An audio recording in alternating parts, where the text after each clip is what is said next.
Hello everyone, welcome to beauty and drama. अब हम देखते हैं कि जब जेंग शू बैंक में काम कर रहा होता है, उसी दौरान उसका एक एम्प्लॉय दोस्त वहां आता है। दोनों बातें करते हैं तो उसका दोस्त बताता है कि लिन पहले सर्जन हुआ करता था।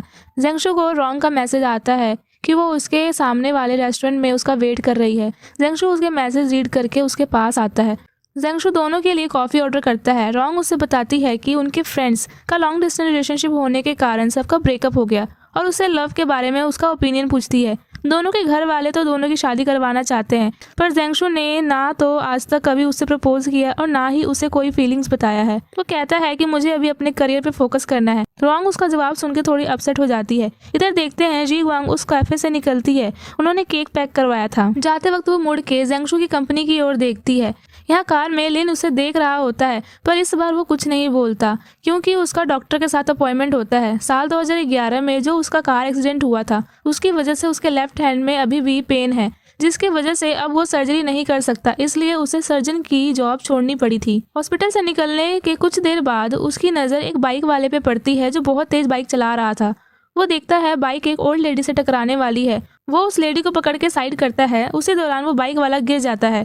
इधर ऑफिस में पता लगता है कि यू सेन कल हुए एक्सीडेंट में काफ़ी इंजर्ड हो जाता है। जी वांग को लगता है कि ये उसकी वजह से हुआ है क्योंकि उसने टेम्पल में जो प्रे किया था, ये उसका रिजल्ट था। वो गिल्टी फील करती है और डॉक्यूमेंट पे साइन करवाने के लिए उसके घर जाने के लिए वो रेडी हो जाती है। इसी बहाने वो यू सेन के सामने अपना इंप्रेशन बनाना चाहती थी ताकि उसकी सारी गलतफहमियां दूर हो जाएं और उसकी सारी गलतियां माफ हो जाए।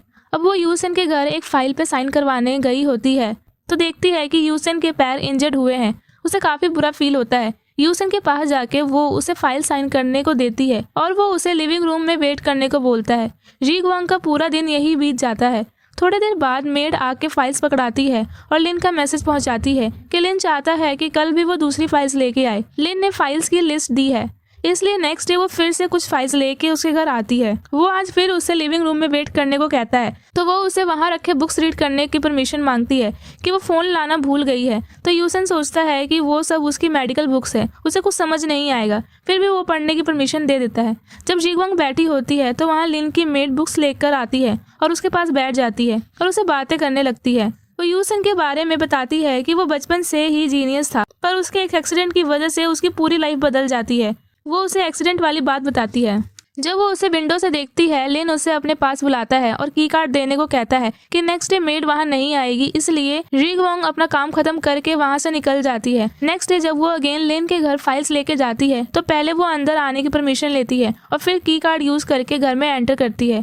इस बार वो लिविंग रूम में नहीं बल्कि उसके साथ ही उसकी स्टडी रूम में वेट करती है। वो बहुत बोर हो रही थी जब तक यूसन फाइल्स चेक कर रहा था। वो बोरियत दूर करने के लिए कभी उसके लिए वाटर लाती, कभी हॉट वाटर। यूसन उसकी इतनी ज्यादा केयर करने की वजह पूछता है, फिर उसे पास्ट याद करने को कहता है। वो कहता है मेरा 2 बार एक्सीडेंट हुआ है, पहले एक्सीडेंट की वजह से उसका पूरा करियर छिन गया, और ये भी बोलता है कि अगर जीवांग को एक्सीडेंट के बारे में अगर कुछ याद है तो ये बहुत अच्छी बात है। जीवांग कुछ समझ नहीं पाती। उसके बाद वो ऑफिस जाके फाइल सबमिट कर देती है।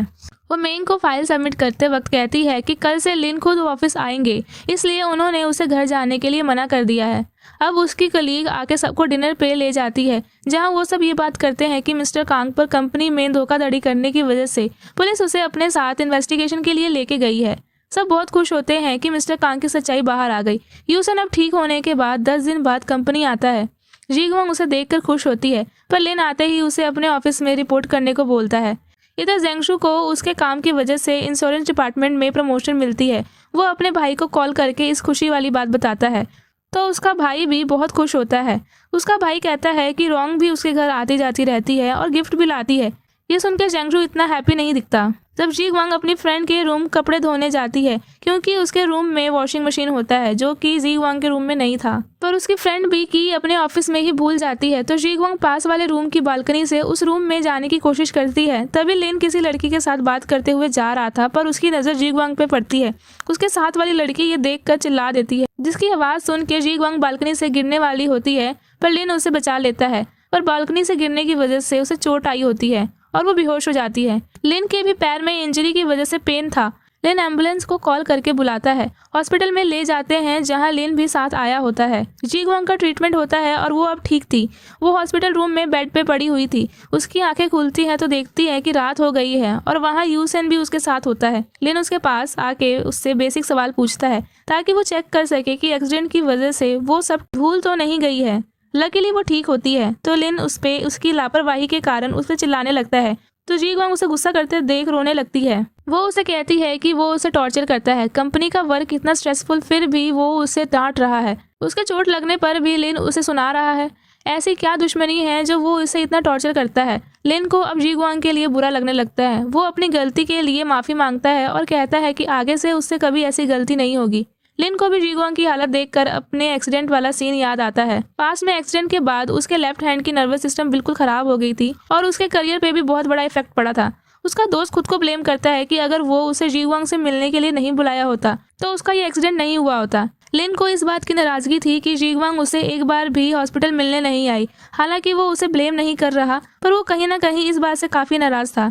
प्रेजेंट में वो एक्सीडेंट के बारे में याद करता है। अगले दिन वो जी ग्वांग के लिए खाना टिफिन में पैक करवा के लाता है, जिसे देखकर उसका डॉक्टर फ्रेंड उससे चिढ़ाने लगता है कि आज तक उसने कभी किसी की इतनी फिक्र नहीं की।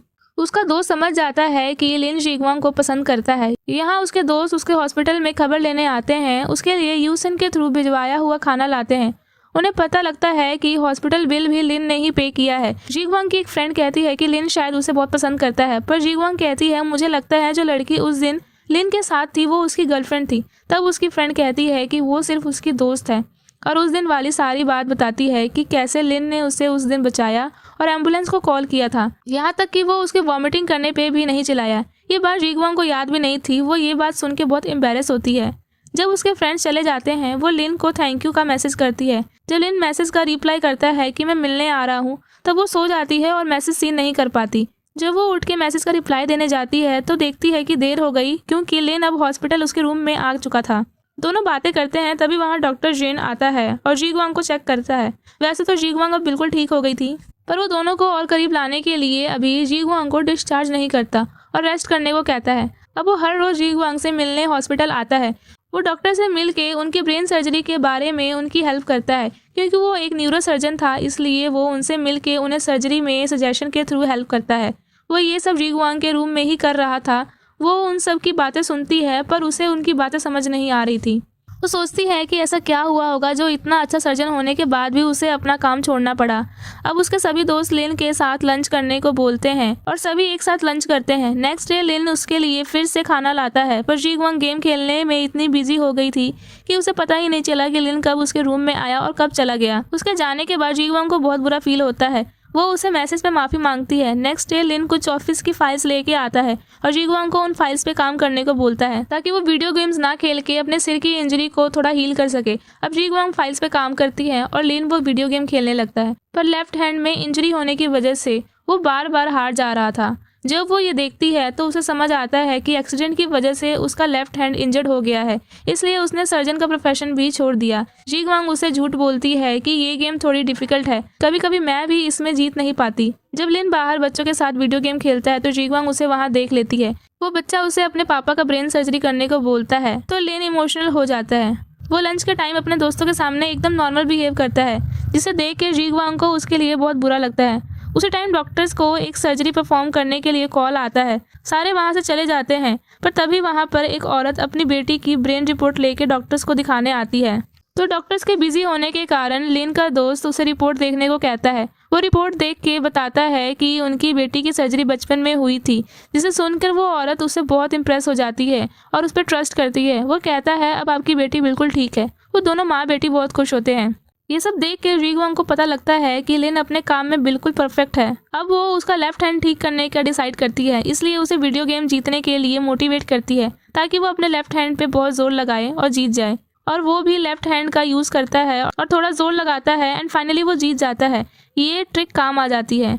अब जी ग्वांग को डिस्चार्ज मिल जाता है और वो अपने घर जाती है। लिन उसे अपने कार से ड्रॉप करने को बोलता है। वो उसके साथ कार में बैठ जाती है। वो अपने घर पहुंच जाती है और वो उसे सेफली कार ड्राइव करने को कहती है, जिसका रिप्लाई वो एक स्माइल के साथ देता है। नेक्स्ट डे जब सब ऑफिस में होते हैं तब लिन जी ग्वांग के आने की खुशी में रात को डिनर पे सबको इनवाइट करता है। रात को सब डिनर करते हैं। डिनर के बाद जब वो पेमेंट के लिए जाता है वहाँ वो जीवांग को बुलाता है और पे करने का इशारा देता है क्योंकि वो अपना वॉलेट घर पे भूल आया था। फिर सब एक कार में बैठे होते हैं जहाँ सब कॉस्टली डिनर के लिए लिन को थैंक यू बोल रहे थे। तो लिन का एक्सप्रेशन हंसने वाला था क्योंकि डिनर की पेमेंट जीगवांग ने की थी। जीगवांग को जब वो उसके हॉस्टल के बाहर छोड़ता है तब जीगवांग उससे पूछती है कि क्या अब उनके बीच डिफरेंसेस दूर हो चुकी है, क्या अब वो दोनों फ्रेंड्स हैं। तो वो हाँ कहता है, हालांकि कुछ बातें जीगवांग समझ नहीं पाती। नेक्स्ट डे जब लिन और जीगवांग ऑफिस से बाहर निकलते हैं तब वो उसे अपनी फ्रेंड की शादी में साथ चलने के लिए इनवाइट करता है। जीगवांग उसके साथ जाने के लिए मान जाती है क्योंकि ये शादी उसी फ्रेंड की थी जिसकी वजह से वो बालकनी से गिर गई थी। उसको बहुत बुरा फील होता है, इसलिए उसने जीगवांग को शादी में इनवाइट किया था। हॉस्टल जाकर वो इनविटेशन अपने फ्रेंड्स को दिखाती है। नेक्स्ट डे जब उसकी फ्रेंड उसे अपने शादी में इनवाइट करती है तब वो काम का बहाना बनाकर आने से मना कर देती है और ये एपिसोड यहीं खत्म हो जाता है। आगे जानने के लिए नेक्स्ट एपिसोड देखें और चैनल को लाइक और सब्सक्राइब करना ना भूलें। Thanks for watching.